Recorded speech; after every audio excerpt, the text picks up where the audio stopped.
ಇತ್ತೀಚಿನ ಕರ್ನಾಟಕ ರಾಜ್ಯದ ಚುನಾವಣೆ ಕನ್ನಡ ನಾಡಿನ ಮತದಾರರಿಗೆ ಅಭಿನಂದಿಸ್ತೇನೆ. ಜಾತ್ಯತೀತ ಶಕ್ತಿಗಳಿಗೆ ಕರ್ನಾಟಕ ರಾಜ್ಯದ ಜನ ಆಶೀರ್ವಾದ ಮಾಡಿದ್ದಾರೆ.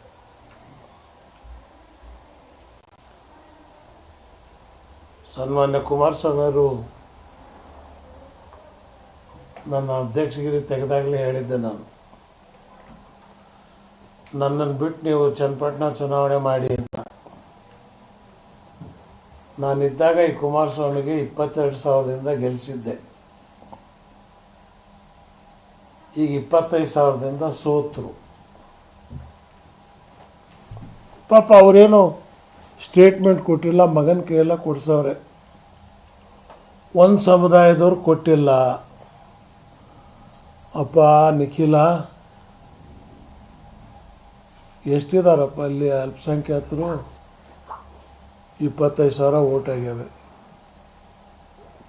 ಯೋಗೀಶಿಗೆ ಬಂದಿದ್ದು 1,05,000.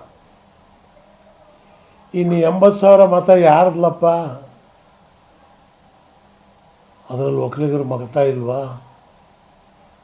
ದಲಿತರದ್ದು ಅಹಿಂದದ ಮತ ಇಲ್ಲ. ಇನ್ನು ಯಾಕೆ ನೀವು ನಿಮ್ಮ ದೌರ್ಬಲ್ಯವನ್ನು ಮುಚ್ಕೊಳ್ಳೋದಕ್ಕೆ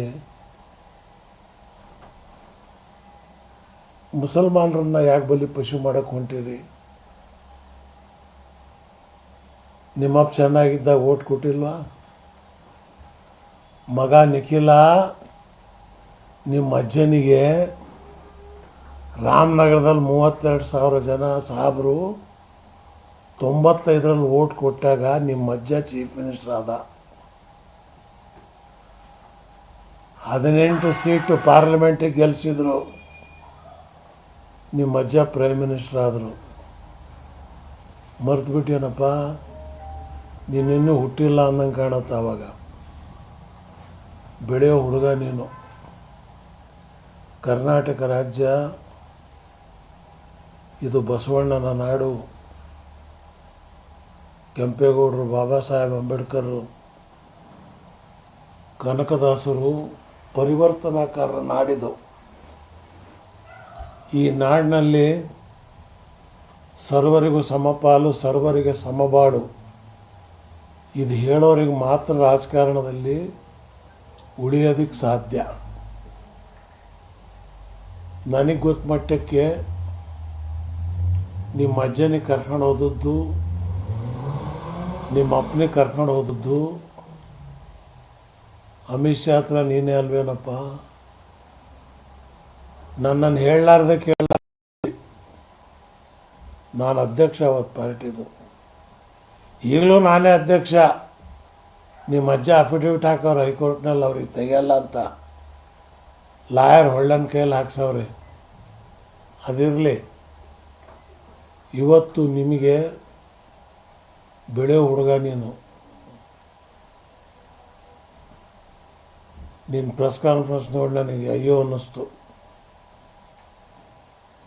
ಈ ಚಿಕ್ಕ ವಯಸ್ಸಿನಲ್ಲಿ ಆಗಬಾರ್ದಾಗಿತ್ತು. ಯೋಗೀಶ್ ಮೇಲೆ ಕ್ಯಾಂಡಿಡೇಟ್ ಆದದ್ದಲ್ಲಪ್ಪ. ಯೋಗೀಶ್ ಇಂಡಿಪೆಂಡೆಂಟ್ ನಿಂತರೂ ಗೆಲ್ತಿದ್ದಾವ. ಲೋಕಲ್ ಗಿರಾಕಿ 20 ವರ್ಷ 30 ವರ್ಷದಿಂದ ಕೆಲಸ ಮಾಡ್ಕೊಂಡವನೇ. ನೀವೆಷ್ಟು ಒಕ್ಕಲಿಗರಲ್ಲಿ ಜನಾನರಾಗಿದ್ದೀರೋ ಆತನೂ ಅಷ್ಟೇ ಒಕ್ಕಲಿಗರಲ್ಲಿ ಜನಾನರಾಗಿದ್ದಾರೆ. ಸೊ ಆದ್ದರಿಂದ ಈ ಜಾತಿವಾದದ ರಾಜಕಾರಣವನ್ನು ಬಿಟ್ಟು ಸರಿಯಾದ ಸನ್ಮಾರ್ಗದಲ್ಲಿ ಬಂದರೆ ಮುಂದೆ ನಿನಗೂ ಭವಿಷ್ಯ ಇದೆ.